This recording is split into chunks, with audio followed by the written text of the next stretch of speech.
Olá! Neste vídeo eu vou explicar como o Excel calcula os quartis. O objetivo deste vídeo não é explicar como calcular quartis com o Excel, mas sim mostrar qual é o método que o Excel utiliza para obter os quartis. Por que eu preparei esse vídeo? Porque muitas pessoas têm essa curiosidade de entender como que a função quartil do Excel encontra aqueles valores. Isso é comum, essa dúvida, porque às vezes quando a gente está calculando o quartil, o Excel retorna um valor fracionário ou então um valor que não existe no nosso conjunto de dados e a gente fica pensando como ele chegou nesses valores. Então esse é o objetivo do vídeo, mostrar como o Excel faz esses cálculos. Antes, eu queria retomar alguns conceitos básicos de quartis, tá? Vamos considerar esse conjunto de dados que eu coloquei aqui embaixo. Notem que esse conjunto já está ordenado de maneira crescente e os quartis podem ser representados por essas barras verdes. Quartis são valores que dividem o nosso conjunto de dados em 4 partes. Então, essa divisão ela acontece de uma maneira que 25% dos valores sejam menores ou iguais ao quartil 1, os outros 25% dos valores vão estar entre o quartil 1 e o quartil 2 e assim por diante. Além disso, o quartil 2 ele também é chamado de mediana, porque ele divide o nosso conjunto de dados ao meio, né? Nem sempre a gente consegue exatamente esses 25% dos valores. É até fácil de imaginar por quê, né? Aqui eu tenho exatamente 12, então é fácil eu dividir ele em 4 partes, o conjunto de dados. Mas e se eu tivesse 11 valores? Como é que ficaria isso? O Excel consegue calcular os quartis mesmo nessas condições. Então como que a gente obtém esses valores, né? A maioria das pessoas elas acabam utilizando o Excel para obter os quartis e elas não param para pensar o que está acontecendo ali por trás, né? Então a gente vai tentar discutir um pouco disso. Antes da versão 2010, o Excel só tinha uma função para calcular quartil.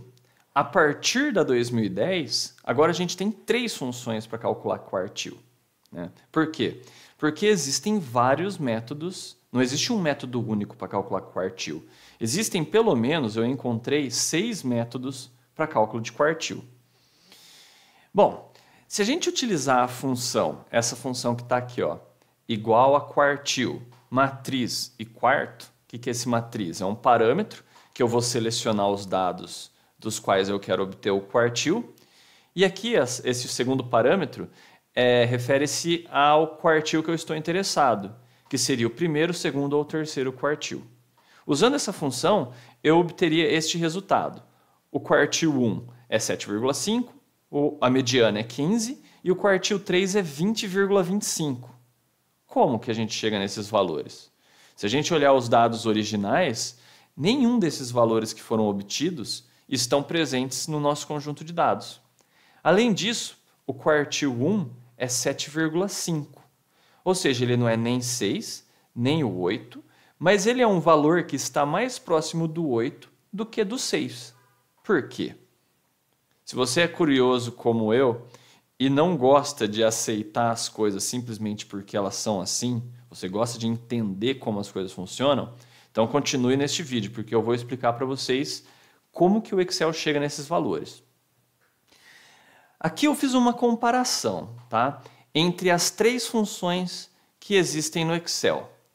Antes da gente prosseguir, eu só vou mostrar para vocês como que o Excel, aliás, como essas funções podem ser colocadas no Excel. Aqui eu já tenho tudo feito, né?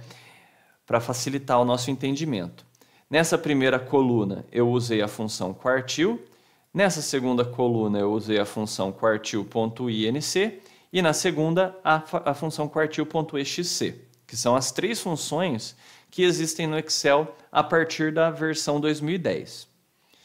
Vamos abrir aqui essa fórmula. Então, como que ela funciona? Basta eu passar como primeiro parâmetro o meu conjunto de dados e o segundo parâmetro é o quartil que eu quero calcular. Nesse primeiro caso seria o quartil 1. Já no segundo caso, é o mesmo conjunto de dados, só que com o quartil 2 e aqui o quartil 3. Nessa outra função, percebam que a única coisa que mudou foi o nome da função. Em vez de usar a função quartil, eu usei a função quartil.inc. Coloquei aqui o conjunto de dados e o quartil que eu quero calcular. É assim que a gente obtém quartis no Excel. Quando você estiver fazendo uma análise de dados, uma estatística básica de um conjunto de dados, você não precisa calcular todos esses quartis. Você vai só escolher a função que se adequa melhor ao seu caso. Deixa eu só apagar esse primeiro valor aqui e eu vou mostrar para vocês como implementar esse primeiro. Os outros são feitos de maneira análoga. Então, nesse caso aqui, a gente vai utilizar a função quartil. Percebam que aqui nós temos 3 funções. Essa função quartil aqui embaixo tem uma exclamação e ela existe, essa exclamação, para mostrar que essa função quartil, na verdade, é uma função já que está saindo do Excel. É uma função que está aqui só por razões de compatibilidade. Olha só o que está escrito aqui, né? Essa função está disponível para compatibilidade com o Excel 2007 anterior.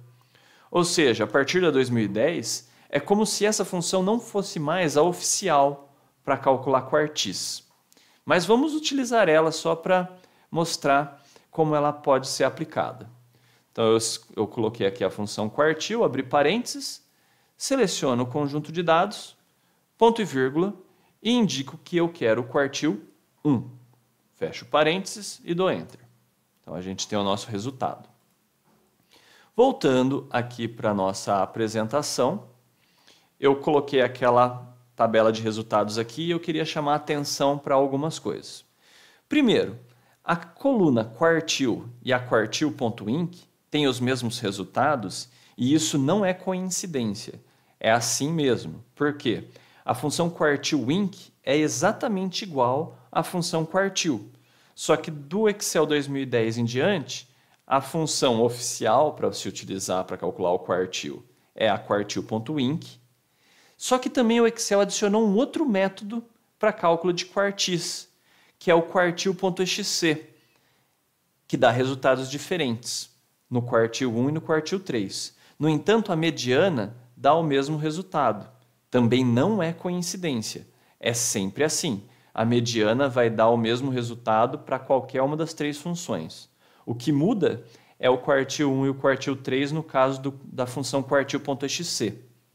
No final eu vou explicar por que acontece essa diferença.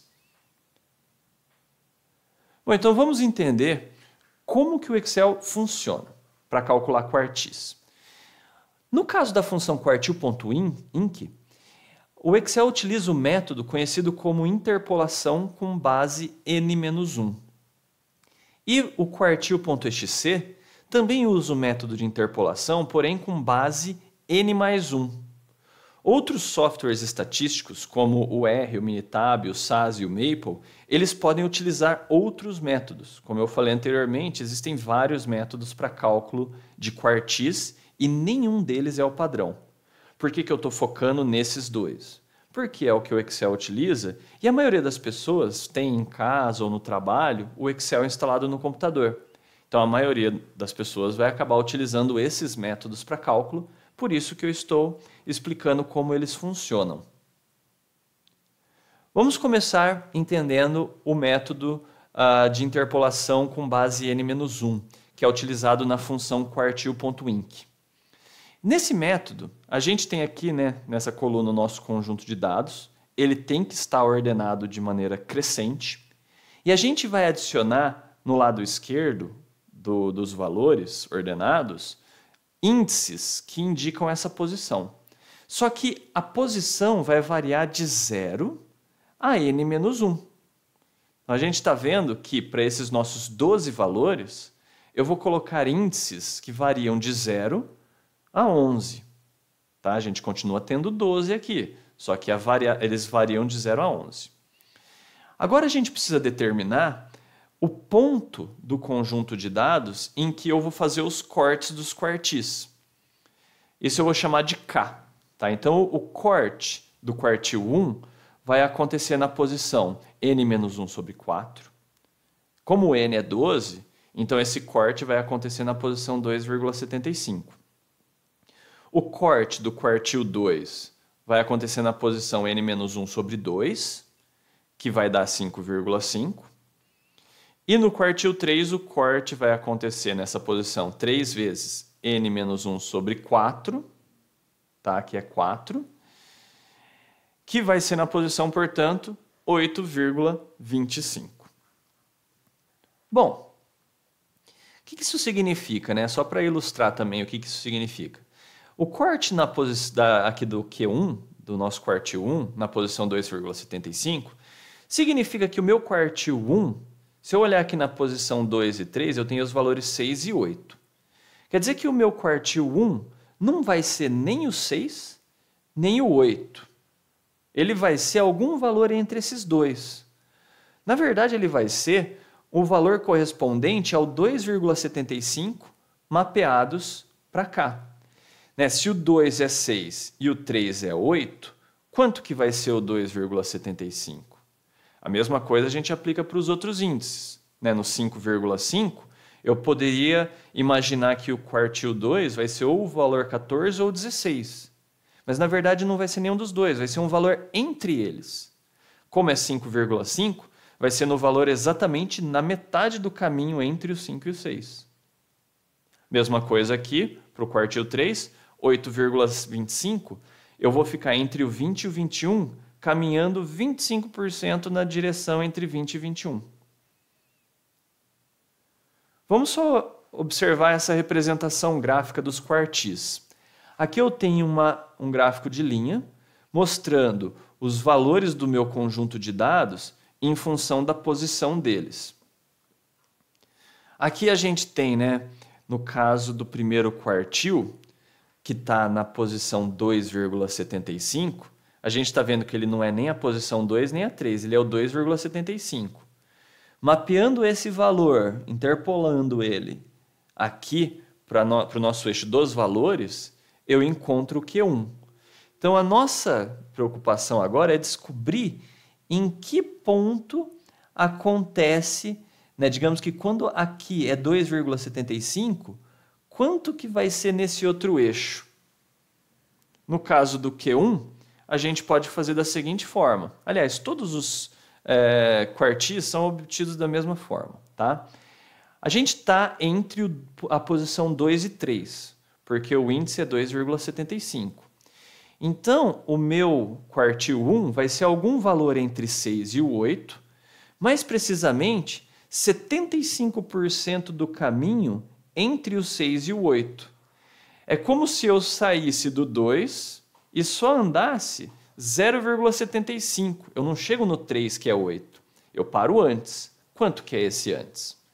Para fazer isso, é só eu pegar esse valor que está na posição 2, que é o 6, somar com 0,75, que é a parte fracionária do meu índice de corte do quartil 1, vezes a diferença entre esses dois.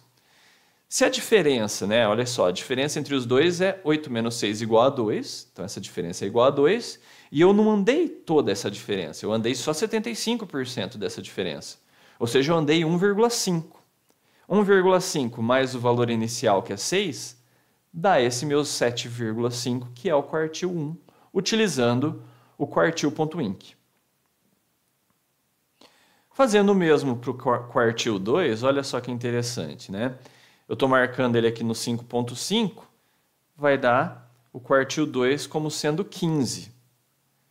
A gente pode aplicar esse mesmo método, né, colocando aqui a posição 5 e 6, afinal, o índice de corte é 5,5, então vai ser alguma coisa entre o 5 e o 6, que tem valor 14 e 16. A diferença entre os dois, 16 menos 14, é igual a 2, e eu só percorri quantos por cento dessa distância? 50%, porque a parte fracionária do meu corte aqui é 0,5. Então, para obter o quartil 2, eu vou pegar o 14, que é o valor menor, mais 0,5 vezes a diferença entre os dois valores, que vai dar o 15. Para o quartil 3, a gente vai fazer também de maneira similar. O índice de corte do quartil 3 é 8,25, que vai ser mapeado aqui para esse eixo nesse ponto que a gente ainda não sabe quanto que é. Então vamos calcular esse valor. Como a gente está no 8,25, vai ser alguma coisa entre o 20 e o 21, que são os valores das posições 8 e 9. A parte fracionária é 0,25, então basta eu pegar o valor menor, que é 20, mais 0,25 vezes a diferença entre os dois valores, que eu vou descobrir que o quartil 3 fica no valor 20,25. Então assim a gente termina de calcular os quartis utilizando o método de interpolação com base n-1, que é utilizado na função quartil.inc. Vamos agora ver como que funciona o quartil.exc. É bem parecido com o método quartil.inc, com a diferença que a gente vai mudar essa parte aqui das posições, os índices dos valores. Percebam que como eu estou usando base n mais 1, eu vou ter aqui, em vez de 12 posições, eu vou ter n mais 1 igual a 13 posições. E a numeração vai acontecer dessa forma.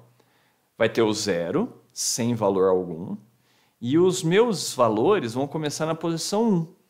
Ou seja, eu vou ter índices de 0 a 12, totalizando 13 índices. Aqui a gente tem os mesmos valores ordenados de maneira crescente, e os pontos de corte dos quartis vão ser obtidos da mesma forma, só que utilizando, em vez de menos 1, mais 1. Então percebam que a diferença das fórmulas aqui é que em vez de ser n menos 1 sobre 4, vai ser n mais 1 sobre 4. Bom, utilizando essas fórmulas, né, aqui é n mais 1, n mais 1, n mais 1, a gente vai obter que os pontos de corte são 3,25, 6,5 e 9,75. Aqui eu fiz uma síntese, eu fiz todos os cálculos num único slide. Então, para o quartil 1, a posição é 3,25.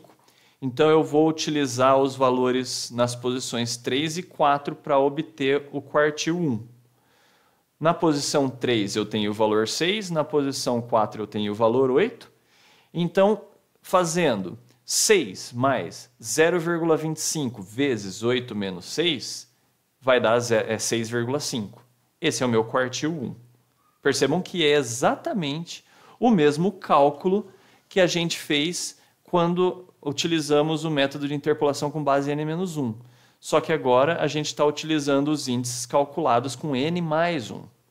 No caso do quartil 2, eu tenho que a posição é no 6,5, ou seja, eu vou estar aqui utilizando os valores nas posições 6 e 7. O menor é o 14 e o maior é o 16. Então, o quartil 2 vai ser 14 mais 0,5 vezes 16 menos 14, que é igual a 15. E, por fim, o quartil 3, como ele está na posição 9,75, eu vou estar utilizando os valores das posições 9 e 10, que são 20 e 21.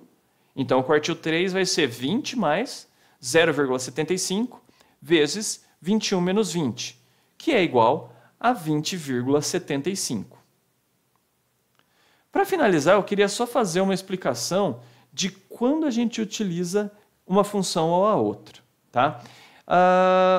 No caso do quartil.inc, ela acaba sendo mais utilizada no caso de estatística descritiva. Se eu quero fazer um relatório de estatística descritiva, eu vou utilizar o quartil.inc. No entanto, o quartil.exc ele é mais utilizado quando eu quero identificar outliers num conjunto de dados. Então imagina que eu tenho uma série de dados e eu quero identificar algum ponto que é muito diferente dos demais. Então eu vou utilizar o quartil.exc. Por que a gente faz isso? Porque o quartil.exc sempre vai ter uma amplitude interquartil maior. sempre vai acontecer isso. O que é a amplitude interquartil? É uma medição de variabilidade dos dados que é obtida pela diferença do quartil 3 menos o quartil 1. Se eu fizer esse cálculo com o quartil.in, que eu tenho uma estimativa de variabilidade menor, e no quartil.xc, essa estimativa IQR vai ser sempre maior. Então, isso é utilizado para identificar outliers, por quê? Porque se eu estou usando uma estimativa de variabilidade maior, e o meu ponto ainda assim ultrapassa um limite de controle calculado com essa estimativa maior, então quer dizer que eu tenho uma certeza, uma grande certeza de que aquele ponto realmente é um outlier. Tá? Bom, pessoal, era isso que eu tinha para esse vídeo. Tá? Espero que vocês tenham entendido. Eu gostaria de convidá-los para acessar os links embaixo da descrição do vídeo. Tem o link para o texto, tá? A explicação textual, e também para o download dos arquivos, que tem os arquivos da apresentação e também o arquivo de exemplo que eu utilizei aqui neste vídeo. Tá ok? Até a próxima!